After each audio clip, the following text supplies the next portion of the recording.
Hey, Odie. Odie Hey, Hawkins. what are you doing here? I thought you were back from your cruise. No, my God, you're on board my ship. Your ship. Can't you see the waves out there? We're on our way to the Virgin Islands right now. You just show up and pop up in the most unusual places. Okay, I'm not going to be shocked and surprised. No, I'll just go with the flow.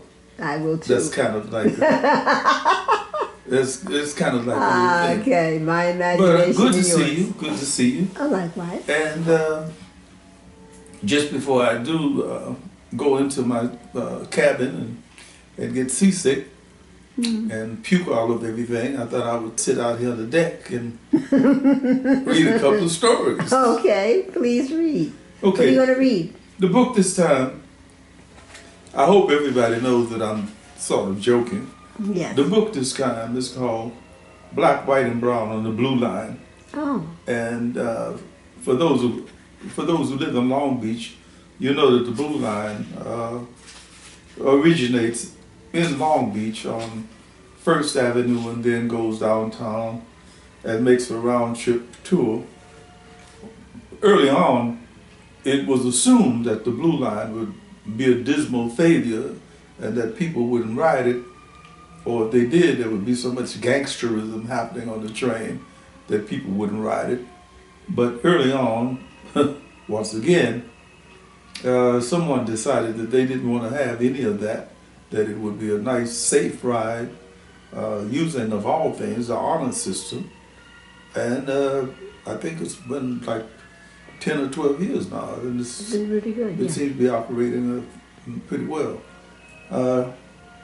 I'll read a little prologue to the story that I'd like to read from this book. And the prologue tells you a little bit about what I thought about it. It would have been impossible to predict the Blue Line in Los Angeles, Watts 107th and Avalon Avenue, California, when I came to live there back in 1966. In Los Angeles County, many of us, pressed by circumstances, have suffered distances that would make a camel thirsty or cause a new car to need an oil change. LA County is huge. Yes, it is. There were people talking about putting trains on city tracks. No, thank you, I already have one. Imagination. Okay. Nothing like fresh water on a cruise with all this seawater around you. Yes, yes.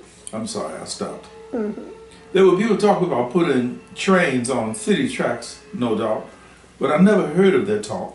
I was too busy trying to force my raggedy old car to run a few more miles, or trying to figure out how I could walk from Belgium to Holland without peeing on myself.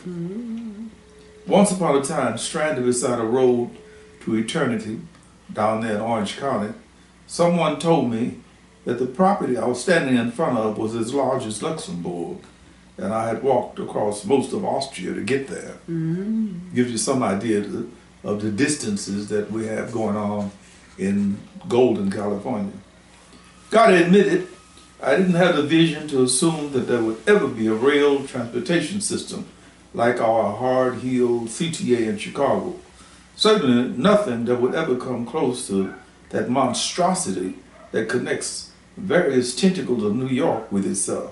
Oh God, I went down into the, Subway? what do they call it, into train in New York, and it was like being in hell with different layers and purgatory on the top. Oh, an acquired taste, obviously.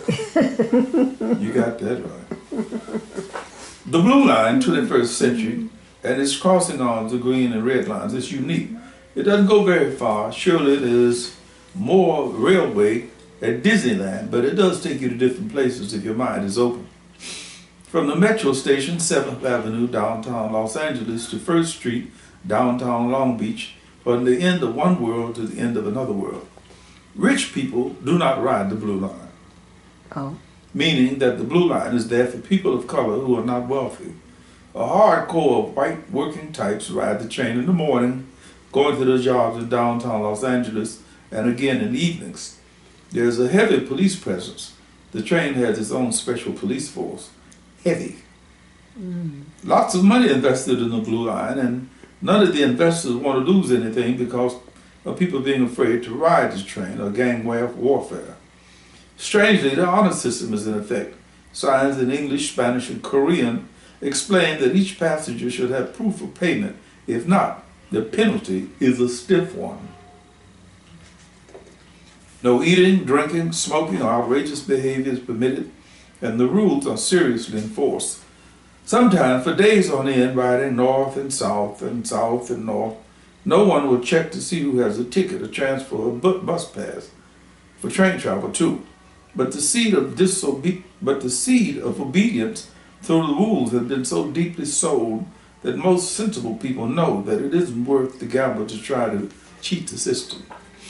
African Americans and Spanish-speaking brown-skinned people ride the Blue Line.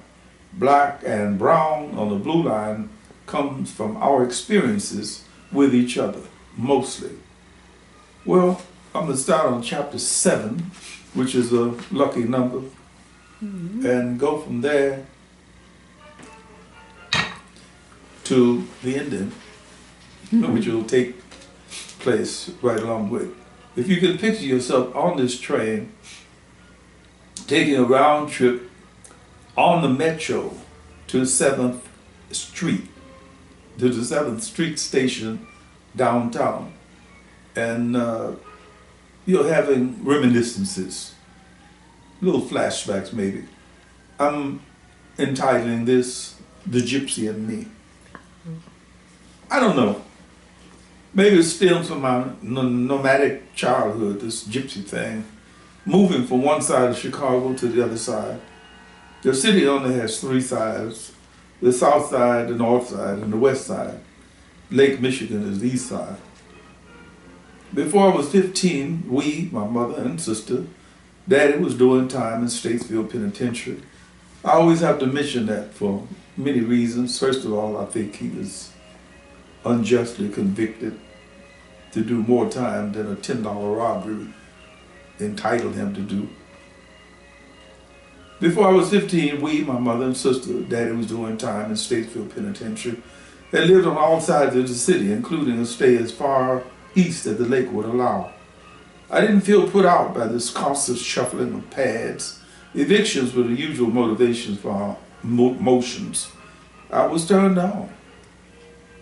I hated the rat holes we burrowed into for a week or a month, but I loved the scenes we wandered through. On the south side, I got to know a few Japanese kids at Oakenwall Grammar School, over there on Lake Park Avenue. Oakenwall was one of the 18 grammar schools I went to. 18. I counted them one time.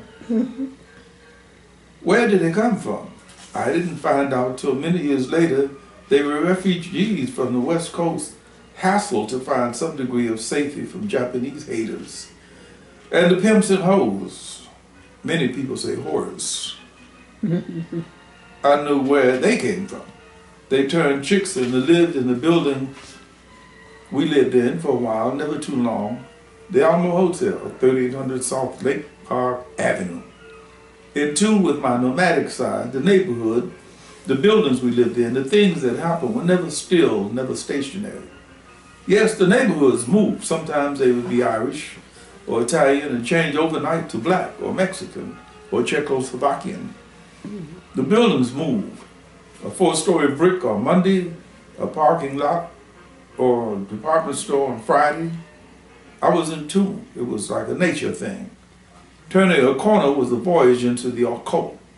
Going to sleep and waking up in the same bedroom was an adventure. I crisscrossed the south side like a white man who was in search of something to discover. There were times, moments in time, when I was walking through a dream, experiencing the effects of something that I couldn't find a name for. On the south side, which included the lakefront, despite the fact that it was east, there were collections, aggregations, congregations, glutamates, crowds of emotions, school units, ideas profoundly scholarly, and hip men and women. Plus, midnight carnivals with so much music and life strengthening the vibes that it was hard to sleep.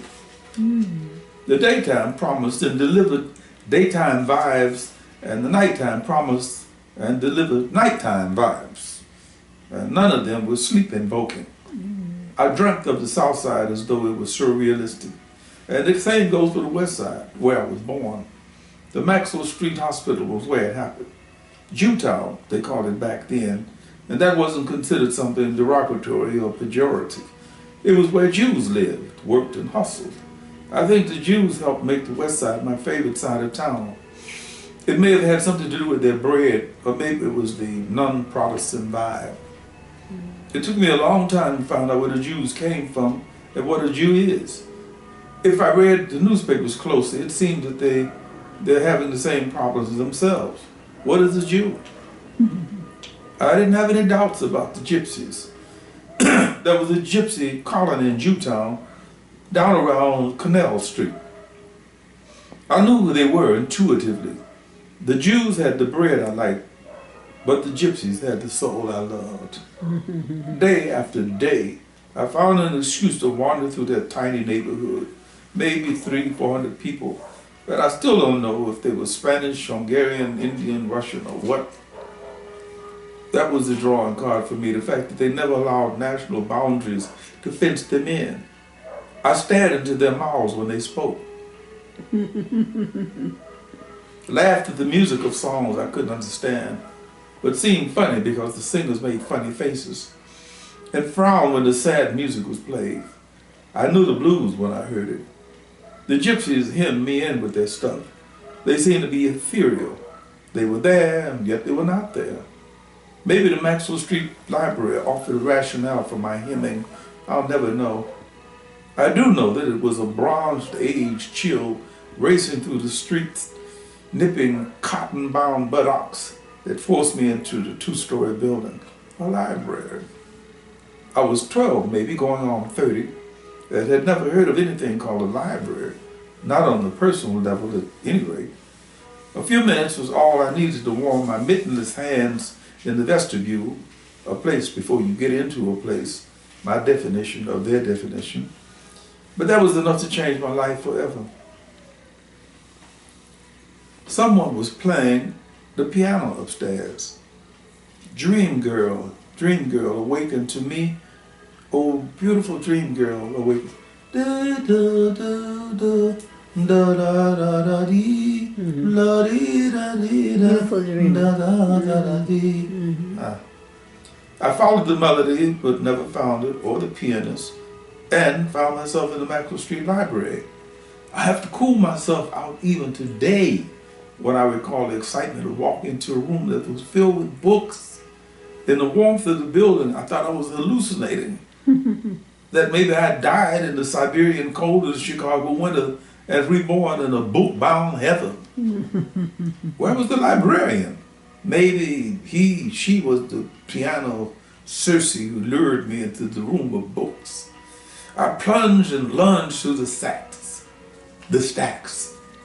leaving unread volumes behind me, and wound up with something called Romany Rye and Lawrence of Arabia. Only God in the Orisha can say what took me there, why I picked those books to read, why I heard that melody in my head. Romany Rye was a sociological study of European Jews. Oh, gypsies. I have Jews and gypsies in my head tonight. I can't remember what conclusion the book reached or what the premise of the book was supposed to be. For me, it was a flight of birds flying higher than any mountain on earth, a glimpse at colors that shimmered in the sunlight. Lawrence of Arabia simply reinforced the romanticism I stumbled into the library with. I wasn't sophisticated enough to ask the librarian's help to track down books about the Rome. I just simply stumbled blindly from one occasional reference to a volume to another. Everything that I came across served to enhance my admiration for them, for people who could dismiss borders by roaming the earth the way human beings should roam the earth. During our own gypsy period in 2 grammar schools, one of the 18 we whipped through, I had 2 teachers, one African-American and one white, who asked me, "What would you like to be when you grow up?" And when I answered, a gypsy. The earth stopped spinning for a minute. The black teacher asked my mother to come up for a chat. The chat went on for a while, and I recall the teacher saying something about identity 7 times. My mother simply nodded, a neutral expression on her pretty little beige face. She knew her son. The white teacher asked me the magic question, turned slightly pink and stuttered. But they don't have anything. They have gypsy waves. That's what I like. Of course. The teacher looked at me out of the corners of her eyes for the rest of the time, 2 months, I spent in her classroom. Guess she wanted to see if the gypsy in me was going to bust out. Years later in Spain, in the city of Alicante, on the southeastern coast, I became friends with a number of gypsy people. And for the first time in my life, I realized I could never be a gypsy. But I still feel like one. Wandering, wandering, wandering, wandering. Reminiscences. And that's what one does when one is sometimes on a train or on a ride. Your mind wanders and remembers things. Yeah. has it happened to you? Yes, it has.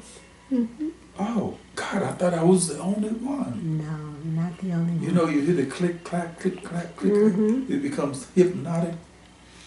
Just the way it is on this ship. As the waves slap up against the hull of the ship, Yes. you feel like you're on the train. And the sway. It could be a train, couldn't it? We could be on a waterborne train. This is true, or a spaceship, or whatever one can imagine. Oh, there you go. You're just taking me all out there. Okay, but now we're imagining we're on the blue line. Well, let's imagine that we were on the blue line, and that's as far as I take it for this evening. Fantastic. Glad to be with you. Yes, the book can be purchased at The book can be purchased by Author House. At Author House, okay, or Amazon or Barnes & Noble. Amazon.com. And your website is www.odiehawkins.com. And finally, there is the Miami Book Fair coming up in November. November 16th, 17th, and 18th. Yes. The Friday night is going to be at the campus. Yes, indeed. And so. Well, let's get back to that, unless Okay. you have the information readily available. Let me get it from here. Aha, there it is. I got it. It's right on the back of the. Hopefully, I can come, but if you're in Miami, go. Book fairs are real fun, especially Miami Book Fair. They might be playing drums or something. Yeah. In any case, it's on starts November 16th to the 18th. Street fair admission Friday is November 16th. It's free. Saturday and Sunday, November 7th to 18th. 18th is $10 for 13 to 18-year-olds, $5 for those over 62, and for those under 12 years old, it'll be free. The Miami-Dade College Wolfson campus, 300 Northeast 2nd Avenue, Miami, Florida. Fantastic. And Well, that's it for the moment. that's it for a moment. It takes for another reading. And I think I'm going to check out another one of your YouTubes this evening. Oh, Or maybe I'll go on Facebook and check you out. hey, whichever ones. In any case, whether I see you or not, you'll see me. Certainly. Thank you, Odie Hawkins. Stay up. But you're going to take a nap. Ciao. Sweet dreams.